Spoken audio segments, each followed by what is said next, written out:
Olá pessoal, sejam bem-vindos a mais um vídeo aqui do canal. Hoje nós temos uma edição comemorativa aqui nesse vídeo. É um vídeo de agradecimento, na verdade, a vocês que integraram ontem os 1000 seguidores aqui do canal. Vocês não sabem o prazer imenso que é conseguir trabalhar dentro da sua vocação e ter um pessoal que dá valor, que acha interessante, que está acompanhando, né?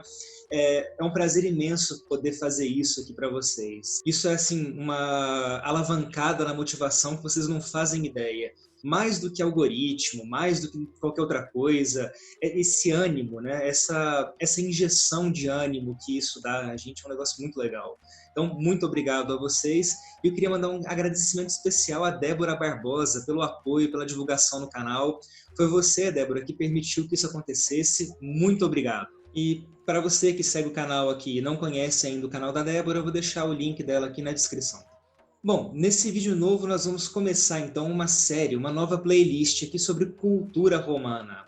Por que cultura romana? É interessante, eu acho, né? Quando a gente vai começar a ler um texto em uma língua qualquer, a gente conseguir se sentir no ambiente dessa língua. Quando você começa a falar inglês, você quer se sentir, de certa forma, ou nos Estados Unidos ou na Inglaterra. Quando você começa a aprender francês, você quer se imaginar caminhando, passeando nos Champs-Élysées, olhando para a Torre Eiffel, né?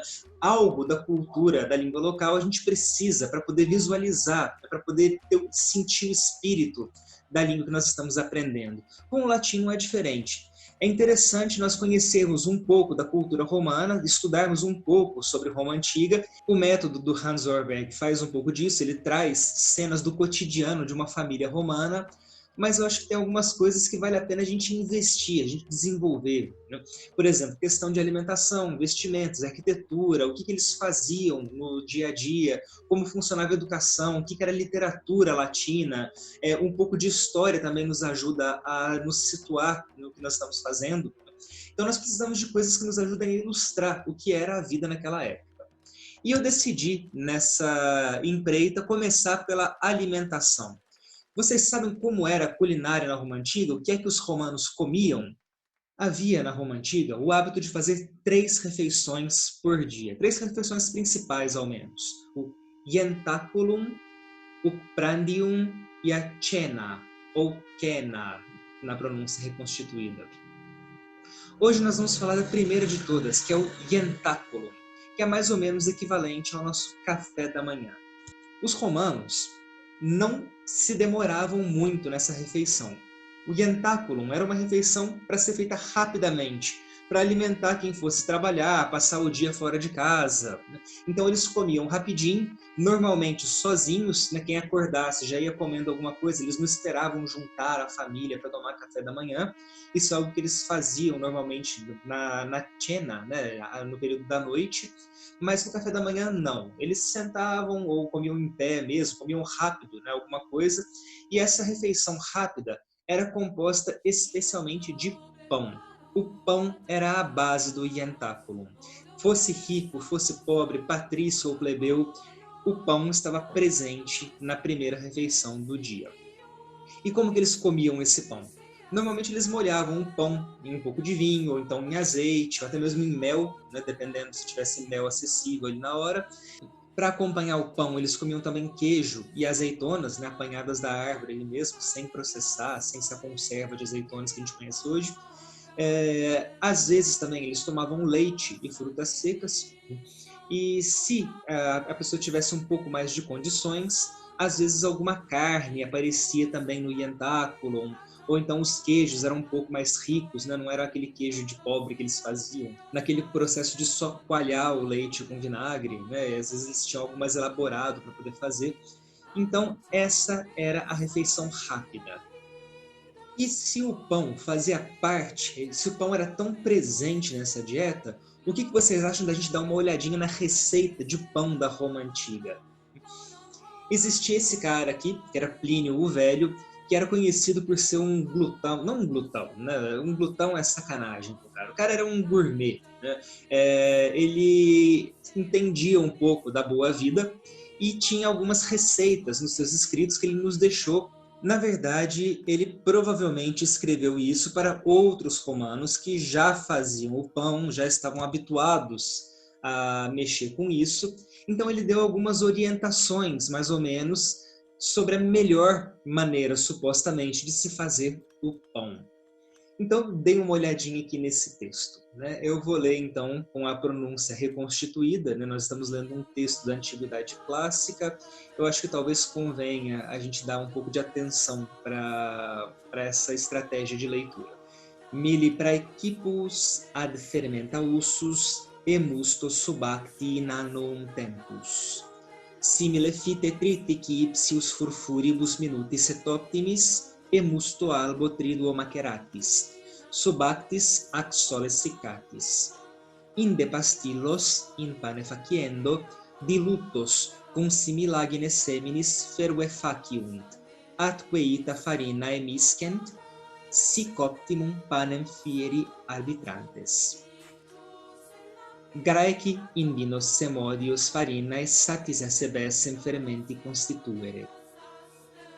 Bom, vamos dar uma olhada então nessa receita em português, né, para a gente ver que tipo de sentido que ela faz. Ele começa dizendo que o mili, né, o que a gente chama em português de panço, eu não sabia o que era panço até eu ter contato com, com isso em latim, né? Mas o panço parece que é o sabugo de alguma planta, né? Não sei exatamente. Mas diz que esse panço marinado em mosto, e eu imagino que seja mosto de vinho, é principalmente utilizado como fermento e dura o ano todo. E ele continua. A mesma coisa se faz com a parte boa da casca do próprio trigo, quer dizer, com aquela parte comestível, que a gente não joga fora. E com um mosto branco, que eu imagino que seja o mosto da uva de cor verde, né, que produz o vinho branco, não da uva de vinho tinto. E ele disse que essa casca do trigo deve ser amaciada por 3 dias, marinando aí dentro do mosto. E depois ela deve ser secada ao sol, né? Ela deve estar seca depois. Ela vai formar uma espécie de uma crosta, né? Uma casquinha ali, né? Para fazer o pão, se aquecem as pastilhas nessa crosta que se forma desse processo junto com a semolina. Então se aquece essas pastilhas diluídas, tá? Tem que diluir primeiro e depois juntar a semolina, que é a parte nobre, né? Onde tem o amido da farinha. E depois você vai sovando isso com a farinha até dar o ponto. Dizem que esse é o melhor meio de fazer pão, né? Dizem quem? Vinho velho sabe quem, né? Os gregos estabeleceram que para 3 partes de farinha bastava 1 parte de fermento, quer dizer, então você faz essa mistura desse mosto com o bagaço do trigo, misturado com a semolina, faz aquela mistura de fermento, porque ela vai começar a crescer e vai reagir, assim pelo menos, né, que se faz o pão normalmente, tá, com fermento fresco, e depois você vai temperando o ponto. O problema é que esse passo a passo interpretado é uma interpretação minha.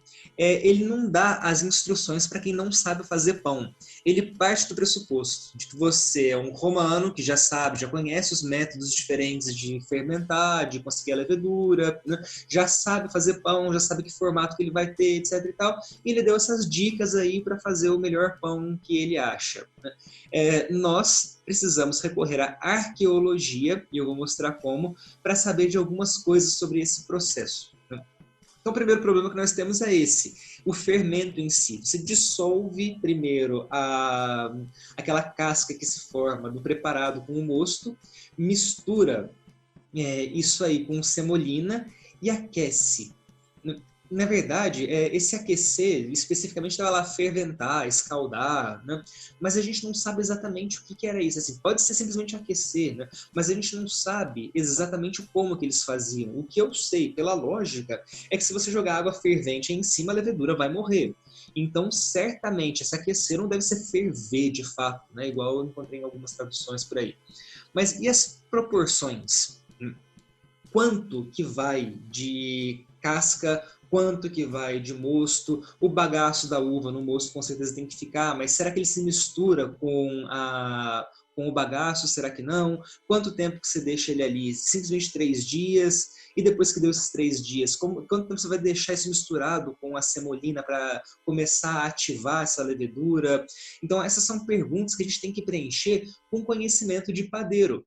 E o problema, meu pelo menos, é que o meu conhecimento de padeiro se resume a um pão que eu fiz uma vez e deu mais ou menos certo, né? Quer dizer, zero. Né? Mas tá, segundo problema, sova com a farinha. Mas e a modelagem do pão? Né? Qual que era o peso final desse pão? Que formato que ele tinha? Como que o pessoal dobrava ele para aerar? Né? Essas são todas perguntas importantes. Quem mexe com padaria sabe, né? Que o jeito de dobrar o pão, de embolar o pão, também muda na consistência final do produto. Né? E outra coisa, depois que você faz essa modelagem, quanto tempo que você deixa esse pão para crescer, para ele aumentar de tamanho, e a temperatura do forno, você cobre o pão para assar ou não cobre, você pode usar uma forma para assar, uma panela para assar, como é que é? Então, isso nessa receita já não tem, nós temos que recorrer à arqueologia. Então, para poder responder essas perguntas, eu escolhi um site que se chama Tavola Mediterrânea. Eles fizeram exatamente esse trabalho, de pegar os detalhes da receita, adaptar para a realidade nossa e olhar dentro da arqueologia, né, dos achados arqueológicos em Pompeia especialmente, uma evidência, né, qualquer que fosse, de como esses pães eram feitos. E a partir dessa mistura, né, do conhecimento técnico de pessoas que mexem com pão, da receita e dos achados arqueológicos, eles tentarem fazer um produto final que era mais ou menos isso aqui, né, o que eles especulavam que fosse o pão naquela época da Roma antiga. Então tá aqui, o site está todo em inglês, quem quiser acessar o endereço está aqui em cima, né? Eles têm algumas receitas que ficaram esteticamente mais bonitas do que as outras, e o interessante que eu achei foi isso aqui, né? Esse negócio aqui é um pão carbonizado que eles encontraram em Pompeia. Ele ficou enterrado embaixo das cinzas do Vesúvio por quase 2000 anos, até os caras chegarem lá e desenterrarem e falar, putz, isso aqui era um pão, né? E estava carbonizado, obviamente, diminuiu de tamanho, não estava, né, não dá para comer, claro, né? Isso aqui é carvão puro, mas foi um pão um dia.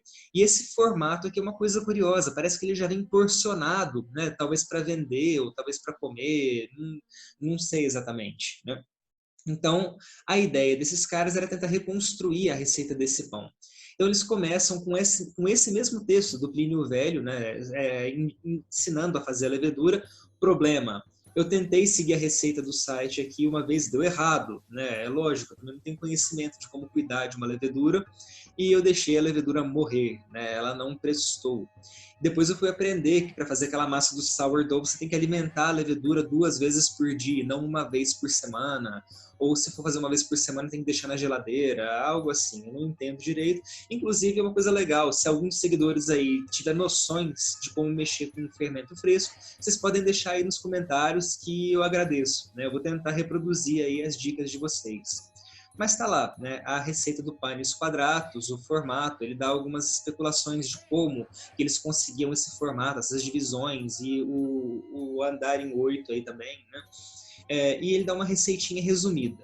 Eu não quero, todavia, seguir essa receita resumida aqui, né? O que eu quero fazer é olhar um pouco as evidências arqueológicas e seguir à risca aquilo que nós encontramos do Plínio o Velho em latim. Se der errado, deu errado, e depois a gente investe aí em corrigir os detalhes, né? A gente pode usar as dicas de vocês, a gente pode pesquisar um pouco mais, né? Para tentar fazer um produto final um pouco mais apetitoso, o que dá mais vontade de comer. Então vamos começar pela preparação do mosto com a casca do trigo. Para conseguir a casca do trigo, eu peguei um pacote de farinha integral e passei pela peneira, né? Simples, deixei a farinha de fora, aproveitei apenas a casca. Eles dizem para usar a casca. Se eu tivesse uma plantação de trigo, eu poderia usar diretamente a casca aqui, mas não é o meu caso, né? Então isso que vocês estão vendo no copinho aqui é casca do trigo peneirada. Aqui tem as uvas verdes e o potinho que eu vou usar para preparar esse mosto. Então, primeiramente, eu vou separar as uvas dos galhos e vou amacetar com a mão até a gente conseguir um mosto mais ou menos líquido. E, por fim, eu vou misturar essa casca aqui nesse mosto preparado de uva e tampar, deixar ele num lugar mais ou menos não quente, né? Mas um pouco mais quente da casa, tipo em cima da geladeira, né? Na parte de trás, onde pega o quentinho ali do motor. E vou deixar por 3 dias esse mosto pegando consistência, né? A levedura se reproduzindo. Da outra vez que eu fiz apenas com o bagaço da uva, água e farinha, como eles estavam recomendando no site lá da Távola Mediterrânea. Mas o primeiro problema que eu acho é que a farinha era processada, então ela não tinha a levedura selvagem que normalmente a farinha deve ter. Quando ela é refinada, quando ela é processada, essa levedura acaba morrendo no processo. Farinha branca, por exemplo, não tem. Eu duvido, inclusive, que a minha farinha integral daqui tenha, né? O ideal é que ela seja o mais fresca possível, colheu, amacetou e fez, né? E mesma coisa a uva. A uva, ela normalmente, quando ela sai da colheita, o pessoal joga um produto em cima dela para ela parar de fermentar, para ela não fermentar no caminho do tanque, se ela for fazer vinho, e para ela não fermentar no caminho do mercado, né, para você poder comprar a uva fresca, né, para ela durar mais tempo na prateleira. Então, talvez o ideal também fosse ir numa vinícola, pegar um pouco da uva lá, mas vamos fazer esse teste, né? Colocar a uva do mercado ali mesmo, né? Colocar a farinha peneirada e vamos ver se ela reage. Daqui a 3 dias a gente começa o novo processo. Novamente, pessoal, muito obrigado pelo apoio de vocês. E você que ainda não se inscreveu no canal, não se esquece de clicar aí no subscribe. E se você se interessou pelo assunto, dá um like aí também no vídeo e vamos ver se nos próximos vídeos dessa sequência aqui, a gente consegue fazer um pão original da Roma Antiga.